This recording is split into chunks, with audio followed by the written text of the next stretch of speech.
Hi everyone. This week's declaration is I am known by God, and I'm going to be sharing a really helpful tool that's helped me this week go on this process of letting myself be known by God. I've always been struck by how David in the Psalms just like gushes out his heart, the highs and the lows. Everyone's out to kill me. Where are you, God? Oh, God, I love you so much. And it feels very unhindered. He feels very unashamed before God to let his heart be totally seen. And I've noticed that in my dear husband as well. He's really able to kind of very gutturally process with God, whereas I can sometimes find myself editing my own process before it's even come out my mouth. Because I'm like, I don't want to offend God. I don't want to say the wrong thing. But I think God is big enough to hold our honest prayer.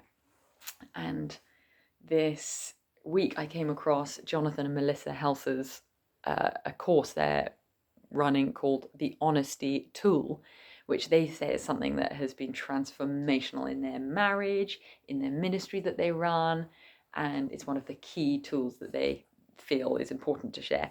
And so I was like, sweet, I want to find out about this. And I signed up, and it has I've still only on session 1, and it's been amazing. And the premise of it basically is when you lose your peace, as they kind of describe it as disconnecting from your heart, or disconnecting from yourself, or disconnecting from God in a moment when something happens and you lose that footing, it's taking that to God and journaling it out with him, basically, in short.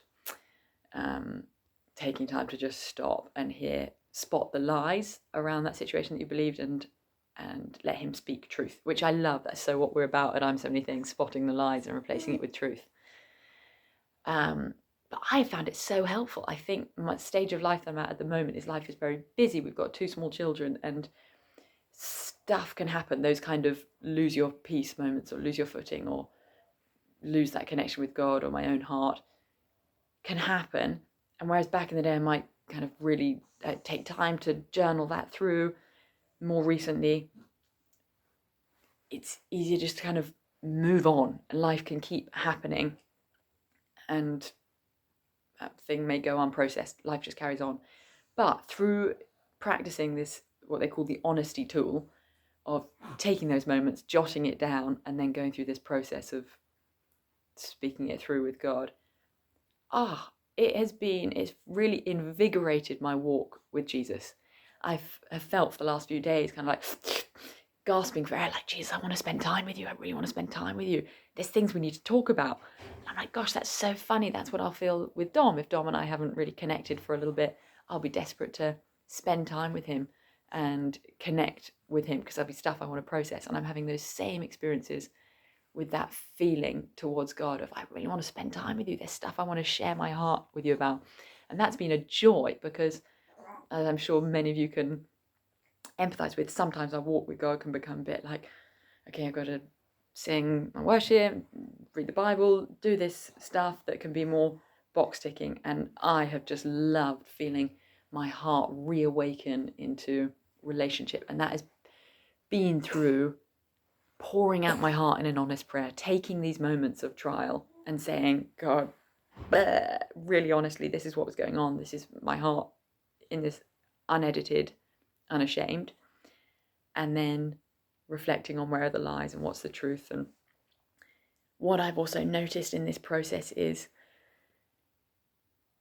all of the trials, these moments of heart disconnection, these moments of loss of peace, have been platforms for upgrade, platforms for God to do something transformational in my heart. By stopping and stewarding these difficult moments, they become places where God can bring healing and freedom and speak. Whereas recently, I think I've been missing those just by life being busy. And so, as you can see, there's some that I've managed to. So I started this, and I did the kind of first one, and I journaled it through. And then I started realizing, oh my gosh, I've had another of those moments. And so I just jotted it down there. I was like, I'll journal that later. And I was like, then I had another of those moments, and I jotted it down, and I'll journal it later. So I've got all of these sort of unfinished, and then I had time to do one. And I just feel like I am being known by God. My heart is being laid bare in the process, and a relationship is building with him in a new way through through going on that journey. And so I found that so helpful, and I'm going to include the link in the tile below on the newsletter so that you guys can do that too if you want. It's excellently run. They are not paying me to tell you about this vid. They don't even know I'm on the course, so this is legit. This is just true overflow of my heart. This has been really a blessing to lay my heart bare before God and let him speak. Let him replace the lies that I've believed in this situation with his truth. And we are his sheep and we hear his voice. That's his promise to us. And it can take exercising that muscle of believing that you can even hear his voice, but it's a beautiful thing, and that is available for all of us. So if you choose to jump on that bandwagon too, I hope it really blesses you. And if not, I encourage you still practice that laying your heart bare before God and then letting him reflect back also with what he's saying. Bless you guys.